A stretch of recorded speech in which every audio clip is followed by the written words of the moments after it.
السلام علیکم ورحمۃ اللہ وبرکاتہ۔ بسم اللہ الرحمن الرحیم۔ اللہم صلی علی محمد بعدد کل دائم و دوام و بارک وسلم۔ امید کرتا ہوں ناظرین آپ خیریت سے ہوں گے۔ آج بھی آپ کے لیے ایک بہترین کامیاب ٹوٹکا لایا ہوں، بارہا کا آزمودہ ہے، کافی لوگوں کو استعمال کروایا، سب کو فائدہ ہوا۔ خواتین کا ایک مسئلہ ہے، آج چہرے پہ چھائیاں، داغ، دھبے، کیل ماں سے نکل آتے ہیں، جن کی وجہ سے وہ بہت زیادہ پریشان۔ طرح طرح کی کریمیں استعمال کرنے سے اور زیادہ نظام خراب ہوتا ہے، چہرہ اور خراب ہو جاتا ہے، رنگت اور خراب ہو جاتی ہے، اور زیادہ پریشان ہیں۔ ان کے لیے ایک بہترین ٹوٹکا ہے جو آزمودہ ہے، بارہا کا، اس کو استعمال کریں، انشاءاللہ ضرور فائدہ ہوگا۔ ٹوٹکا یہ ہے، لائف بوائے صابن ایک عدد لے کے کدو کش کر لیں، اس کو لیمن کا رس 100 گرام لے لیں، ایلو ویرا گندل کی گری نکال لیں، وہ بھی 100 گرام۔ ان تینوں چیزوں کو مکس کریں اور آگ پر رکھ کر چمچ ہلاتے رہیں۔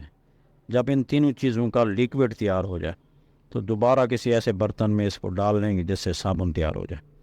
بس اب آپ نے یہ کرنا ہے کہ اس صابن کے ساتھ صبح و شام اپنا چہرہ دھونا ہے۔ کچھ دن کے مسلسل استعمال سے آپ کے دانے، چھائیاں، کیل ماں سے یہ سب ختم ہونا شروع ہو جائیں گے۔ کافی مریضوں کو استعمال کروایا ہے، بہترین رزلٹ ملا ہے۔ جس نے بھی استعمال کیا وہی دوبارہ بنا کے خود بھی رکھ رہے ہیں، ان لوگوں کو بھی دے رہے ہیں۔ یہ ٹوٹکا ہے کہ جو ہر دن پھیلتا جا رہا ہے، اور فائدے ہی فائدے ہیں، اس کے بے شمار فائدے ہیں۔ بس آپ کچھ دن، کچھ ہفتے مسلسل استعمال کریں، توجہ سے، دھیان سے، کہ آپ کو اس کا پورا فائدہ ملے۔ بس انشاءاللہ آپ کو بھی فائدہ ہوگا۔ اللہ آپ کا حامی و ناصر ہو۔